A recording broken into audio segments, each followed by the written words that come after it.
Hello അസ്സലാമലൈക്കും. പുതിയൊരു വീഡിയോയിലേക്ക് എല്ലാവർക്കും സ്വാഗതം. അപ്പോൾ ഇന്ന് ഞാനൊരു അടിപൊളിയായിട്ടൊരു കറിയും കൊണ്ടാണ് വന്നിട്ടുള്ളത്.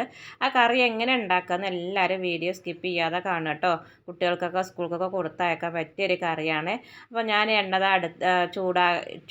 ചൂടായി വന്നപ്പോൾ ഇതിലേക്ക് കടുക്, ചെറിയ ജീരകം, വെളുത്തുള്ളി ചതച്ചത് ഇത് ചേർത്ത് കൊടുത്തിട്ടുണ്ട്. ഈ വെളുത്തുള്ളി ഒന്ന് നല്ലോണം എണ്ണയിലൊന്ന് വഴണ്ടി വരട്ടെ കേട്ടോ. ഇതൊന്നൊരു സ്മെല്ല് വരും കേട്ടോ വെളുത്തുള്ളി വഴണ്ടി കഴിഞ്ഞാൽ. അപ്പോൾ ഇതിലേക്ക് ചെറിയൊരു വലിയ ഉള്ളി കേട്ടോ, അത് നല്ലോണം കൊത്തി അരിഞ്ഞിട്ട് ഞാനിതിലേക്ക് ചേർത്ത് കൊടുക്കുകയാണ്. ഇതൊന്ന് നല്ലോണം ഒന്ന് വഴണ്ട് വരട്ടെ. ഇത് വഴണ്ട് വരുമ്പോൾ ഞാനിതാ ഉരുളക്കിഴങ്ങ് ചെറുതായി അരിഞ്ഞത് ഞാനിതിലേക്ക് ചേർത്ത് കൊടുക്കുകയാണ് കേട്ടോ. അപ്പോൾ ഉരുളക്കിഴങ്ങ് ഇഷ്ടമല്ലാത്ത കുട്ടികളുണ്ടാവില്ല അല്ലേ, എല്ലാവർക്കും ഉരുളക്കിഴങ്ങ് ഇഷ്ടമാക്കാരം. ഇനി ഇത് സ്കൂൾക്ക് ചോറിലേക്ക് കറിയെന്നല്ല കേട്ടോ, നമുക്ക് ദോശയ്ക്ക് ഇഡലിക്ക് ഒക്കെ പറ്റിയൊരു കറിയാണ്. അപ്പോൾ ഇതെല്ലാവർക്കും ഈ കറി ഇഷ്ടമാവും കേട്ടോ.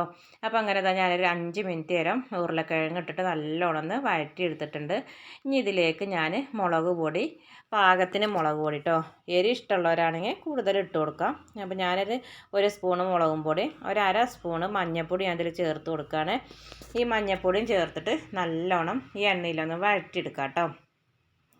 ഒരു 2 മിനിറ്റ് നേരം ഇതൊന്ന് വഴറ്റിയെടുക്കാം.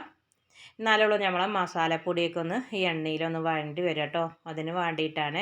ഇനി ഇതിലേക്ക് ഞാൻ 2 തക്കാളി ചെറുതായി അരിഞ്ഞത് അതും ഞാൻ ചേർത്ത് കൊടുക്കുകയാണ്. അതും ചേർത്ത് കൊടുത്തിട്ട് നല്ലോണം ഒന്ന് വഴറ്റിയെടുക്കാം. എന്നിട്ട് ഇതിലേക്ക് പാകത്തിന് കുറച്ച് വെള്ളം ഒഴിച്ചിട്ട് ഇതൊന്ന് വേവിച്ചെടുക്കാം കേട്ടോ. അങ്ങനെയൊക്കെ അതാ വെള്ളമൊക്കെ പാർന്ന് ഞാനിത് വേവിച്ചെടുത്തിട്ടുണ്ട്.